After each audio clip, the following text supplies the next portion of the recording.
रमन अपनी पत्नी सीमा को लेकर अपनी पुश्तैनी हवेली जा रहा था। रमन की कुछ महीने पहले ही शादी हुई थी। रमन और सीमा एक दूसरे से बहुत प्यार करते थे। शादी के बाद रमन सीमा के साथ मुंबई गया था, लेकिन अब वो अपने घर वापस आना चाहता था, इसीलिए वो सीमा के साथ वापस अपने गांव आ गया था। वापस आते वक्त रास्ते में सीमा बाहर देखती हुई मुस्कुरा रही थी। रमन, कितना अच्छा लग रहा है ना वापस अपने गांव आकर। सच ही कहा है किसी ने, अपना घर अपना ही होता है। हाँ, ये बात तो बिल्कुल सही कही तुमने। बात करते करते सीमा को रास्ते के बाजू में एक औरत खड़ी हुई दिखाई दी, जिसने लाल रंग का दुल्हन जैसा जोड़ा पहना था। चेहरा घूंघट से ढका हुआ था और उसके हाथ में एक लालटेन था। गाड़ी आगे जाने के बाद सीमा ने उसे गाड़ी के शीशे में देखना चाहा, लेकिन वहाँ कोई नहीं था। रमन, वो औरत कौन थी? कौन औरत? किसकी बात कर रही हो तुम? अरे वही औरत जो पीछे रास्ते के बाजू में खड़ी थी। मैंने तो किसी को नहीं देखा। सीमा को लगा शायद रमन का ध्यान नहीं गया होगा। हवेली पहुंचने के बाद रमन की माँ ने दोनों का स्वागत किया। आओ आओ बेटा, कैसे हो तुम दोनों? अच्छा हुआ तुम आ गए, तुम्हारे बिना तो घर बिल्कुल सोना सोना लग रहा था। मुझे तो बहुत याद आ रही थी तुम दोनों की। हम ठीक है माँ, तुम कैसी हो? दवाई तो टाइम पर लेती हो ना? तभी वहाँ रमन का भाई राकेश आया। कैसे हो आप भैया और भाभी? हम अच्छे हैं राकेश। हम सब ठीक है बेटा, तुम बताओ अचानक से कैसे आना हुआ? बात ही कुछ ऐसी है माँ, तुम्हें एक खुशखबरी देनी थी, इसलिए गाँव आ गए। खुशखबरी? कैसी बेटा? तुम दादी बनने वाली हो माँ, सीमा प्रेग्नेंट है। यह खबर सुनकर कामिनी खुश हुई। उसने हाथ से सीमा की नजर उतारी और उसे कमरे में जाकर आराम करने के लिए कहा। रमन और सीमा कमरे में चले गए। पीछे से कामिनी रमन और सीमा को कोसने लगी। ये एक बला क्या कम थी, अब दूसरा भी। इस रमन को ही रास्ते से हटाना मुश्किल था कि अब उसका बच्चा भी आ रहा है। रमन और उसके बच्चे का कुछ तो करना होगा माँ, नहीं तो हमारे हाथ से सब कुछ छूट जाएगा। करना तो होगा बेटा। इतने सालों से मैंने ये सारे राज अपने मन में दफन करके रखे हैं। इतने साल से चुपचाप बैठी हूँ, ऐसे कैसे सब कुछ अपने हाथ से जाने दूंगी? कामिनी की आंखों में रमन के लिए नफरत साफ नजर आ रही थी। दरअसल कामिनी रमन की सौतेली माँ थी। रमन जब छोटा था तभी उसकी माँ गुजर गई थी। रमन के पिता ने अपनी पत्नी के गुजर जाने के बाद रमन की देखभाल के लिए उन्होंने दूसरी शादी कामिनी से कर ली। कामिनी को एक लड़का हुआ। उसके कुछ साल बाद रमन के पिता की भी मौत हो गई। फिर कामिनी ने ही रमन और राकेश की देखभाल की, लेकिन कामिनी ने रमन को कभी अपना बेटा नहीं माना था। वह हमेशा ही उससे नफरत करती थी। वह सबके सामने बस रमन से प्यार का दिखावा करती और रमन इन सब बातों से अनजान था। शाम को सब टेबल पर खाना खाने के लिए बैठ गए। कामिनी के मन में अब भी सीमा और उसके बच्चे के लिए गुस्सा था, लेकिन वो चुप रही। खाना खाने के बाद रमन और सीमा अपने कमरे में चले गए। ऐसे ही कुछ महीने बीत गए। कामिनी हर वक्त प्रयास करती कि वो सीमा के पेट में पल रहे बच्चे को मार दे। एक बार उसने जमीन पर तेल गिरा दिया ताकि सीमा का पैर फिसल जाए, लेकिन उस समय सीमा ने खुद को जैसे तैसे संभाल लिया। तभी उसे खिड़की के बाहर कोई औरत नजर आई, जिसे उसने रास्ते पर देखा था। क्या कर रही हो सीमा? जरा ध्यान से, अगर कुछ हो जाता तुम गिर जाती तो। I'm sorry रमन, मैं आगे से ध्यान रखूंगी। कामिनी का इरादा कामयाब नहीं हुआ, इसीलिए उसके मन में नफरत और भी बढ़ गई। फिर कामिनी ने सीमा को सोते वक्त उसके कमरे में जाकर दूध पीने को दिया, जिसमें उसने जहर मिलाया था। कामिनी के बाहर जाने के बाद सीमा ने दूध टेबल पर रखा और वॉशरूम चली गई। बाहर आते ही उसने देखा कि दूध का गिलास जमीन पर पड़ा है और सारा दूध जमीन पर गिर गया था। तभी उसे अपने कमरे की खिड़की के बाहर नीचे वही घूंघट वाली औरत नजर आई। इस बार सीमा को डर लगा कि ये औरत आखिर है कौन और क्यों बार बार उसे दिखाई देती है। उसे लगा जब भी उसके साथ कुछ गलत होता है तो वो औरत उसके पास होती है। उसने ये बात रमन को बताना चाहा, लेकिन रमन ने ये इत्तेफाक होगा ये कहकर बात को टाल दिया। और दूसरी ओर कामिनी अपने काम को जल्द से जल्द अंजाम देना चाहती थी। माँ, रमन और उसके बच्चे के बारे में क्या सोचा तुमने? जल्द से जल्द इनको हमारे रास्ते से हटाना होगा। मैं अब और नहीं सह सकता रमन को। चिंता मत कर बेटा, मैंने इसका हल भी सोच लिया है। आज रात को ही मैं इसकी शुरुआत करूंगी। आधी रात के तकरीबन रात के 2 बजे कामिनी घर से बाहर निकली और जंगल की तरफ हाथ में मशाल लेकर गई। जंगल में वो एक अंधेरी गुफा में चली गई। अंदर जाते ही गुफा से बहुत सारे चमगादड़ उड़कर बाहर आए। कामिनी अंदर चली गई। उसके कानों में किसी मंत्र की आवाज गूंजने लगी।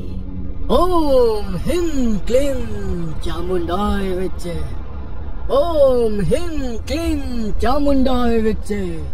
गुफा में पहुंचने के बाद कामिनी ने देखा कि एक अघोरी जिसने पूरे बदन पर राख लगाई है, उसके नाखून मानो तेज चाकू जैसे नुकीले हो, बाल जट्टाधारी। वो हवन कुंड में रक्त का अभिषेक कर हवन कर रहा था। लेकिन कामिनी ये सब ऐसे देख रही थी जैसे उसे इन सब से कुछ फर्क नहीं पड़ता हो। उसने अघोरी को आवाज लगाई। बाबा, मैं आ गई हूँ बाबा। कामिनी।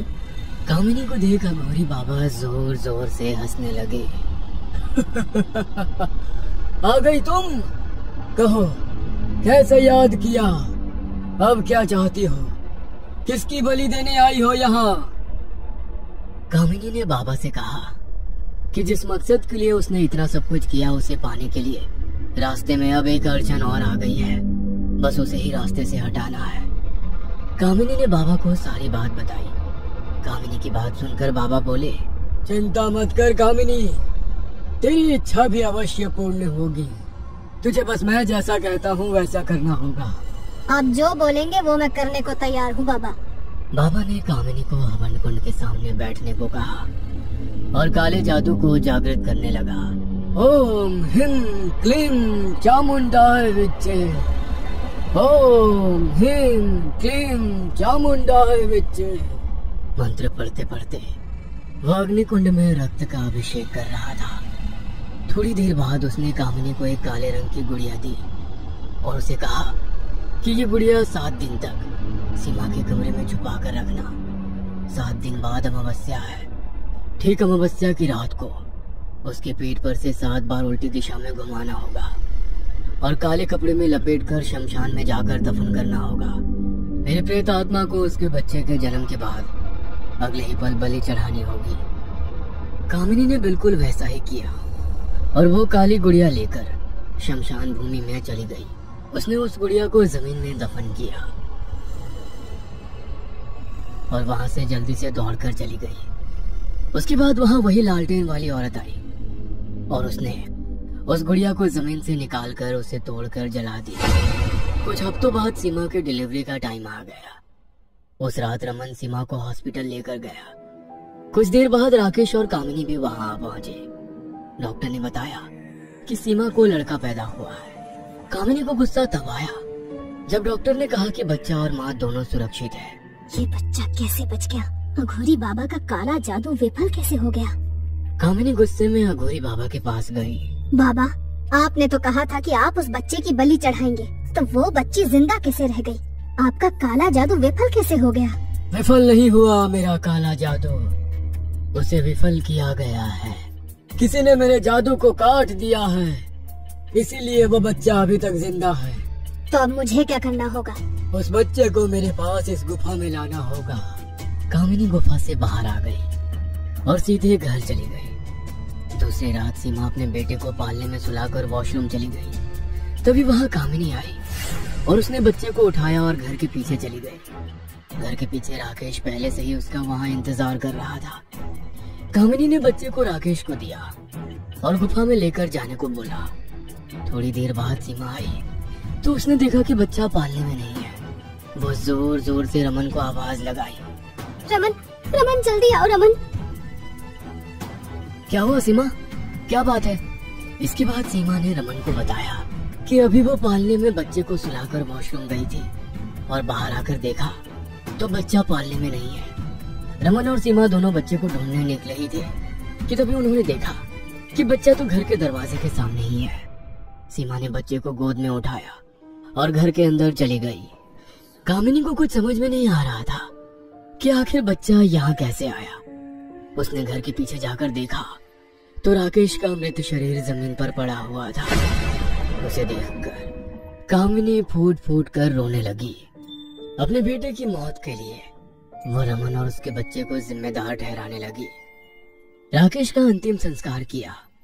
उसके कुछ दिन बाद कामिनी मौके के इंतजार में थी कि कब उसको बच्चे को मारने का मौका मिलेगा। एक रात जब रमन और सीमा सो रहे थे, तभी कामिनी ने बच्चे को पालने से उठाया और घर के बाहर जाते वक्त उसका हाथ टेबल पर रखे कांच को लगा, जिससे वो टूटकर जमीन पर गिर गया। कामिनी तेज गति से गुफा की ओर जाने लगी। उसे बच्चे को ले जाते हुए रमन ने देख लिया था। सीमा और रमन ने कामिनी का पीछा किया और वो गुफा में पहुंच गए। वहां का नजारा देखकर दोनों का दिल दहल उठा। कामिनी का सर धड़ से अलग होकर बाजू में गिर गया था और अघोरी हाथ जोड़कर एक औरत जो लाल रंग के जोड़े में थी उससे माफी मांग रहा था। सीमा ने देखा कि उसके हाथ में बच्चा भी है। सीमा ने हाथ जोड़े और अपना बच्चा वापस देने की भीख मांगने लगी। मैं तुम्हारे बच्चे को कोई नुकसान नहीं पहुंचाऊंगी। मैं जोखिनी हूँ, जोखिनी। मैंने तो तुम्हारे बच्चे की रक्षा की है, तुम्हारे देवर और तुम्हारी सास से। अघोरी ने सारी सच्चाई सीमा और रमन को बताई कि उसकी माँ जायदाद के लिए उसे और उसके बच्चे को मारना चाहती थी। और इतना ही नहीं, रमन के पिताजी को भी कामिनी ने ही पैसे के लिए मारा था। सच्चाई सुनने के बाद रमन और सीमा ने जोखनी का धन्यवाद किया। जोखनी वहां से गायब हो गई और सीमा रमन वापस अपने घर लौट गए।